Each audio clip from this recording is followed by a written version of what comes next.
नसीब का नाम मेरा, आर्मी में जॉब करता था, 22.5 साल मैंने आर्मी में नौकरी की है।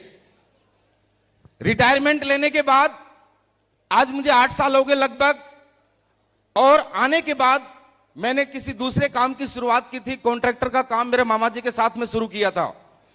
मैं ये जरूर बताता हूं, ज्यादा बताने की जरूरत नहीं, समझदार के लिए इशारा ही काफी होता है। बहुत मिडिल क्लास नहीं बोल सकता, मैं लोअर मिडिल क्लास फैमिली से हूं।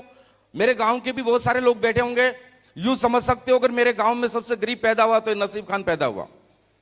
अगर मेरे गांव में सबसे गरीब पैदा हुआ तो नसीब खान पैदा हुआ। मैं मजदूरी करके पढ़ाई की है मैंने, आधी बार मजदूरी आधी बार स्कूल। किस्मत से मुझे आर्मी में जाने का मौका मिला। 22.5 साल नौकरी की, घर का बड़ा था, जिम्मेवारी थी। आर्मी से रिटायरमेंट लिया, 16.5 लाख रुपए लेके आया था। 4 लाख मेरे कर्जे में चले गए थे, 2 लाख रुपए मेरे बच्चों की, 2-2.5 लाख रुपए बच्चों की पढ़ाई में, टोटली 8 से 9 लाख रुपए बचे थे। उसके बदले में मैंने एक प्लॉट खरीदा था, नील बटा नील, कुछ नहीं था मेरे पास। यूं मान सकते हो छोटे छोटे 2 मकान लिए थे मैंने, आज भी उनको प्लास्टर नहीं हुआ है। और आप समझ सकते हो कि आर्मी वाला जिसके ऊपर पूरी जिम्मेवारी हो क्या कर सकता अपनी लाइफ में। घर का बड़ा था, छोटे भाई भी मेरे मजदूरी करते, पिताजी भी मजदूरी। तो मैंने वो मकान छोटे भाइयों को देके मैं झुंझुनू आया, और झुंझुनू आने के बाद मैंने मेरे मामा जी के साथ में काम की शुरुआत की। वहां से मुझे 10-15 हजार रुपए मिलते थे, 12,000 रुपए मेरी पेंशन। जैसे तैसे करके मेरी लाइफ चल रही थी। बस सोच रहा था कि यार सर्विस पूरी कंप्लीट हो गई, ना तो मकान बना, ना बच्चों की शादी हुई है, जिंदगी कैसे चलेगी। अचानक महिपाल गुरुजी से मुलाकात होती है, और मुलाकात होने के बाद आज आप लोगों ने देखा, बैठ के प्लान को भी देखा, बहुत सारे अचूर पे आए। मुझे अभी ज्यादा बताने की जरूरत नहीं है, आप लोगों को अभी यकीन विश्वास हो चुका होगा, और शायद अब भी भरोसा नहीं है तो जिंदगी में कभी भरोसा नहीं होगा। इतना सब कुछ देखने के बाद भी भरोसा नहीं है तो भरोसा कभी भी नहीं होगा। थैंक यू दोस्त। गुरुजी से मुलाकात हुई थी आज से 5 साल पहले, और सर ने मुझे बताया था इस इंडस्ट्री के बारे में, एसलीपीएस के बारे में। मैं चाहूंगा एसलीपीएस के लिए एक जबरदस्त ताली होनी चाहिए, जबरदस्त ताली। यूं मान लीजिए, थैंक यू। यूं मान लीजिए दोस्तों, टोटली 5 साल हुए, एक ही वर्ड में बोलता हूं, टोटली 5 साल हुए। किराए के मकान में जिंदगी थी, और मोटरसाइकिल पे मेरी लाइफ थी। आज खुद का 1.5 करोड़ का मकान है, प्लॉट भी है, और पहली गाड़ी डिजायर ली, फिर ऑडी Q3, और गुरुजी के आशीर्वाद से अब लेंगे रेंज रोवर वेलार, बहुत जल्दी आने वाली है रेंज रोवर वेलार। बस दोस्तों भरोसा करना। आज मैं आपको इतना सा बताता हूं, एक रिटायर फौजी हूं, और रिटायर फौजी को ज्यादा से ज्यादा रिटायरमेंट लेने के बाद मेरे जैसे 10 पढ़े लिखे इंसान को 15 से 20 हजार रुपए मंथ के मिल सकते हैं। लेकिन ये नसीब खान रिटायर फौजी, टोटली 10 पढ़ा लिखा, जिसको कुछ नहीं आता, आपके सामने खड़ा है, आज 17 से 18 लाख रुपए एक महीने का लेता है। 17 से 18 लाख रुपए पर मंथ लेता है, और 5 साल हुए। इस 5 साल में टोटल अचीवमेंट की बात करता हूं तो दोस्त लगभग 6 करोड़ के नजदीक पहुंच चुका हूं, 6 करोड़ के 5 साल के अंदर। और यकीन मानना, बस यूं मान लीजिए, आज से 3 महीने पहले मैं इस कंपनी का रॉयल डायमंड बना था। सिंगल वीक का 60 लाख रुपए का चेक आया, और ये हमारा कमिटमेंट है, अगला 3 महीने के अंदर इस कंपनी के क्राउन डायमंड बनेंगे, क्राउन डायमंड। 1 करोड़ का चेक लेंगे, 1 करोड़ का चेक।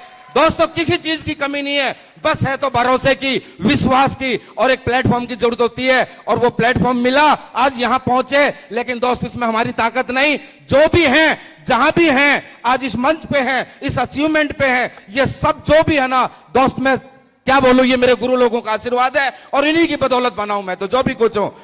तो दोस्त आज मैं आप लोगों के बीच में रहता हूं, ज्यादा कुछ नहीं बोलूंगा। आप लोगों को भूख लगी है, मुझे पता है यार, और मुझे तरस आती है, लगी है ना भूख?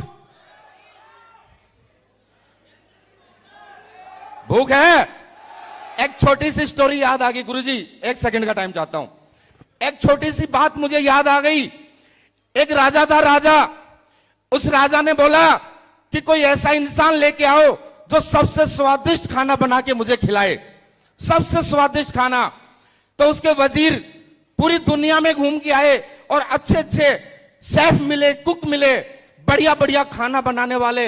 लेकिन राजा को किसी का भी खाना पसंद नहीं आया, बोला मजा नहीं आया। उनका एक शर्त थी कि ऐसा खाना बनाने वाला हो कि उंगली चाटता रह जाऊं खाने के बाद। लेकिन राजा को मजा नहीं आया। लास्ट में वजीर तंग आया, बोला यार ये कौन सा क्या खाने वाला है, ये क्या क्या बनवाए, इसके लिए क्या ले गए? तो मेरे जैसा फौजी मिल गया जिसको दाल फ्राई करनी भी नहीं आती थी अच्छी से। बोला भाई क्या लफड़ा है, क्यों परेशान है, क्यों परेशान है? बोला यार राजा की ये शर्त है, वो बोल रहा है कि ऐसा खाना बनाने वाला लाओ उंगली चाटते रह जाऊं। बोला यार ये कोई बड़ी बात है क्या, मैं बना दूंगा ये खाना तो। बोला तेरी शर्म भागी, मरवाएगा क्या तू, तेरी भी गर्दन कटवाएगा मेरी भी कटवाएगा। तूने कभी चाय भी बनाई क्या? अरे तू छोड़ चाय की, खाना अगर वो खाना नहीं बनाया तो गर्दन जो सजा हो मंजूर है। तो बोला इतनी बात है तो चल, लेकिन बोला एक शर्त मेरी भी है। सुन रहे हो क्या, सुन रहे हो ना? बोला एक शर्त मेरी भी है, अगर मेरा खाना खाएगा तो उससे पहले उसको 2 दिन भूखा रहना पड़ेगा। मेरा खाना खाएगा उससे पहले उसको 2 दिन भूखा रहना पड़ेगा, और उसके बाद उसको मजा नहीं आए तो कलम कर देना, गर्दन हमें मंजूर है। समझ गए मेरी बात? और राजा को बताया, राजा को यह शर्त मंजूर थी। बोला कोई बात नहीं, 2 दिन के हम 3 दिन भी भूखे रह लेंगे, लेकिन बंदा ऐसा हो जो मजा आ जाए, उंगली चाटते रह जाए।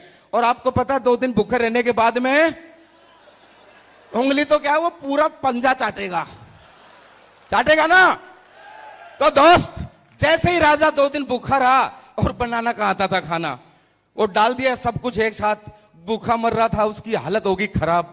और जैसे ही खाना रखा ना, जैसे ही खाना रखा फटाफट खाया, फिर ऐसे करता रहेगा। बोला मजा आ गया, ये कुक कहां से लेके आए, ये शेफ कहां से लेके आए?